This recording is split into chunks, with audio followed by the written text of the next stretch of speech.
सत श्री अकाल जी। आज गुरु नानक जयंती है। गुरु नानक जयंती मतलब आज ही के दिन कार्तिक मास की पूर्णिमा को 15 अप्रैल सन 1469 को गुरु नानक देव जी का जन्म लाहौर से 30 मील दूर तलवंडी में हुआ था। तलवंडी को हम आज के समय में ननकाना साहिब के नाम से जानते हैं। गुरु नानक देव जी के पिताजी का नाम मेहता कालू राय था। वो कृषि करते थे, व्यापारी थे और अपने गांव के पटवारी थे। उनकी माता का नाम तृप्ता था। उनकी बहन का नाम नानकी था। उनकी बहन बचपन में ननिहाल में रहती थी, इसी वजह से उनकी बहन का नाम नानकी पड़ा था और अपनी बहन के नाम की वजह से ही उनका नाम नानक पड़ा था। गुरु नानक देव जी के जन्म के समय एक विद्वान पंडित ने बोला था कि वो भगवान के, ईश्वर के अवतार हैं। गुरु नानक देव जी का बचपन अब तलवंडी में ही बीता, लेकिन बचपन से ही उनका जो लगाव था वो अध्यात्म से था। कुल 7-8 वर्ष की आयु में ही उनका स्कूल उनसे छूट गया, क्योंकि भगवत ज्ञान से संबंधित जो प्रश्न वो अपने अध्यापकों से करते, उन प्रश्नों के उत्तर उनके अध्यापकों के पास भी नहीं होते थे। और आखिर में एक दिन क्या हुआ कि उनके अध्यापक ने ससम्मान उन्हें उनके घर, उनके पिताजी के पास उनके अध्यापक ले गए और उनके पिताजी से बोला कि भाई ये जो बच्चा है इसको उस ज्ञान की कोई आवश्यकता नहीं है जो हम दे रहे हैं, ये ज्ञान तो इसके पास पहले से ही है। अब उनके पिताजी बहुत चिंतित रहने लगे कि भाई जब दुनियावी चीज़ों का इसको पता ही नहीं चलेगा, ये आगे कैसे अपनी ज़िंदगी गुजारेगा, ये अपना जीवन यापन कैसे करेगा। और इसलिए उनके पिताजी उनको अलग अलग जगह, अलग अलग काम के लिए भेजते थे कि ये कुछ तो सीख जाए। उनके पिताजी ने उनको गायें भैंसे चराने के लिए खेतों में भेजा। वो भैंसे चराने के लिए खेतों में ले गए। अब वहाँ पर वो ईश्वर के ध्यान में लग जाते और भैंसे जब दूसरे खेतों में किसानों का नुकसान करती तो वो शोर करते और उनके पिताजी के पास शिकायत जाती, और जब वापस आके जब खेतों को देखा जाता तो वहाँ बिल्कुल ठीक होता। तो ऐसी बहुत सारी चमत्कारिक घटनाएं गुरु नानक देव जी के जीवन से संबंधित है। एक बार क्या हुआ कि गुरु नानक देव जी, गर्मी का मौसम था, कहीं जा रहे थे। रास्ते में आराम करने के लिए एक पेड़ की छाया में रुक गए और वहाँ पर सो गए। अब थोड़ी समय के बाद धूप उनके मुंह पर आ गई। तब एक नाग ने उनको अपने फन से अब उनके मुख पर छाया कर दी ताकि उनको धूप ना लगे। ये नज़ारा जब वहाँ पर गुजरने वाले राहगीरों ने देखा तो गांव वालों को बुलाया, और ये सब जब उन्होंने देखा गांव वालों ने, तो वो समझ गए ये कोई आम पुरुष नहीं है, ये कोई दिव्यात्मा है।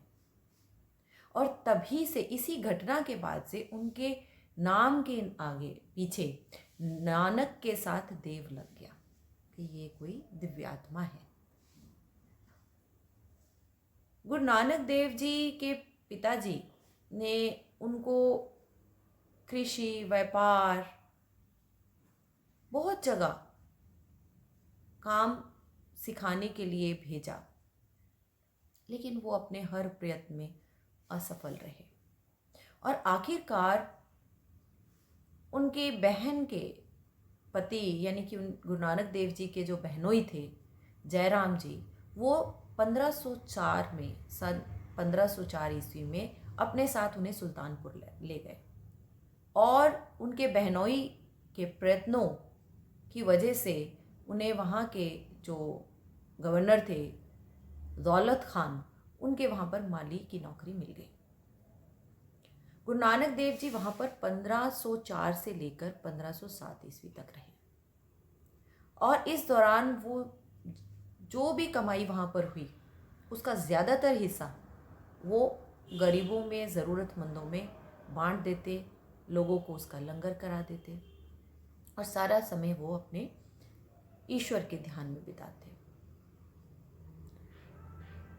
वहाँ पर जब वे थे तो वो हर रोज़ सुबह नदी में स्नान करने जाते थे और एक दिन क्या हुआ कि जब वो नदी में स्नान करने के लिए गए तो 3 दिन तक नदी से लौटे ही नहीं और जब 3 दिन के बाद वो लौटे तो उनके मुख से उच्चारण हो रहा था जपजी साहब की वाणी का।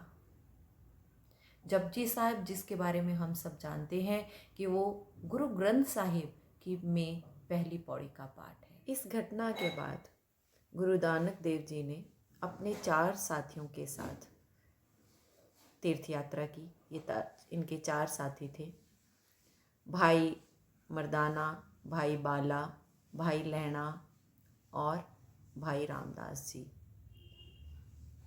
ये जो इनकी तीर्थ यात्राएं थी, ये पंजाबी में 3 उदासियाँ उनको बोला जाता है, उदासियाँ। और इन्होंने 3 उदासियाँ की जिसमें इन्होंने संसार का भ्रमण किया, जिसमें भारत, अफ़गानिस्तान, अरब, फ़ारस के कई शहरों में ये घूमे, जहाँ पर इन्होंने धर्म का प्रचार किया, लोगों का मन परिवर्तन किया, लोगों को जो कि अहंकारी थे उनका अहंकार दूर किया, उनको इंसानियत का पाठ पढ़ाया, जातिगत दुश्मनी को दूर करने के लिए गुरुजी ने संगत की परंपरा चालू की, जिसमें कि अलग अलग जाति के, धर्म के लोग इकट्ठे बैठते और इकट्ठे बैठ के धर्म से संबंधित वहाँ पर ज्ञान लेते और बाद में गुरु का लंगर छकते, जिसमें सभी धर्म के लोग पंगत में बैठते।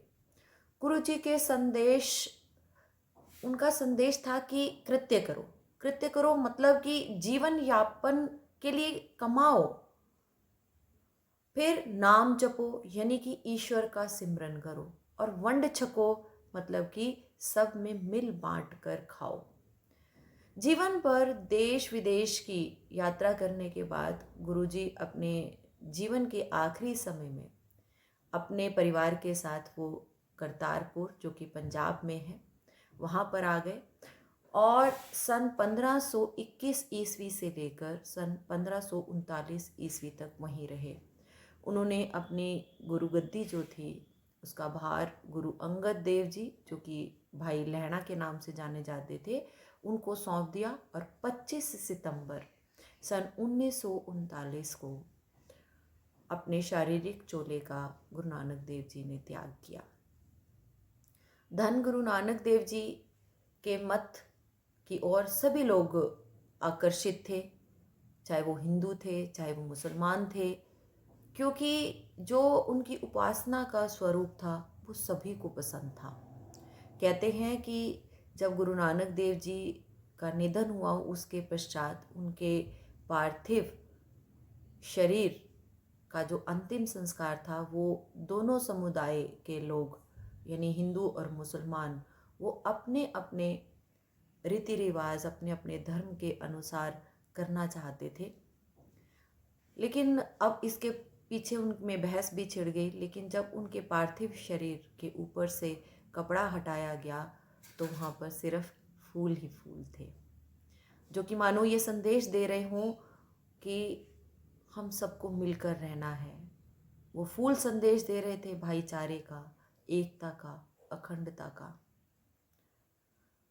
तो आज हमें गुरु नानक जयंती के इस पावन अवसर पर सबको मिलकर ये पढ़ लेना चाहिए कि हम गुरु नानक देव जी द्वारा दिखाए गए जो मार्ग हैं उस पर चलें और सर्व मानव कल्याण का धर्म अपनाएं।